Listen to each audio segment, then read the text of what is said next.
সভ্যতার ইতিহাস বলছে আজ থেকে প্রায় ৩০-৪০ লক্ষ বছর আগে মানুষ দুপায়ে হাঁটা শিখেছে। কিন্তু বিস্ময়করভাবে বহির্বিশ্ব থেকে পিছিয়ে থাকা তুরস্কের হাতায় প্রদেশের এক দুর্গম গ্রামে আজও এমন কিছু মানুষ রয়েছেন যারা সোজা হয়ে দাঁড়াতে পারেন না। তারা ৪ হাত পায়ে বন্য প্রাণীর মতোই চলাফেরা করেন। কিন্তু কেন এমন হয়, এই প্রশ্নই একসময় নাড়া দেয় বিজ্ঞানীদের।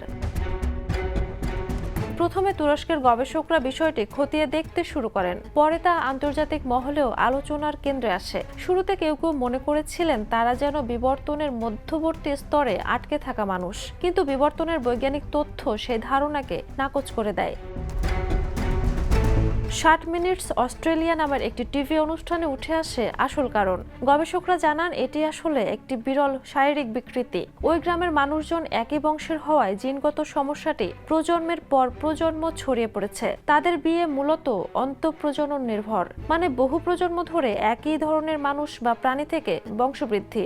গ্রামের মানুষ একে অপরকে বিয়ে করে, ফলে এখানে প্রতিবন্ধী বাচ্চার জন্ম বেশি হয়। গবেষণায় দেখা যায় আক্রান্তদের মস্তিষ্কের সেরেবেলাম অংশে ত্রুটি রয়েছে, যা চলাফেরার ভারসাম্য নিয়ন্ত্রণ করে।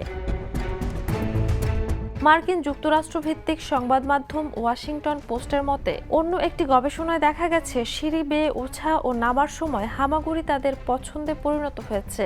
এভাবে তারা স্বাচ্ছন্দ্যে চলে, তাতে কোনো অস্বস্তি নেই বলেই মনে হয়। এই চলাফেরা করার পদ্ধতি সাধারণ মানুষের সম্পূর্ণ বিপরীত।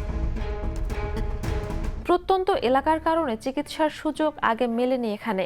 সম্প্রতি ফিজিওথেরাপি ও প্রশিক্ষণের মাধ্যমে শিশুদের সোজা হয়ে হাঁটতে শেখানোর চেষ্টা চলছে। ধীরে হলেও তাদের জীবন পরিবর্তনের আশা দেখছেন গবেষকরা। Jhuma Mridha, the news.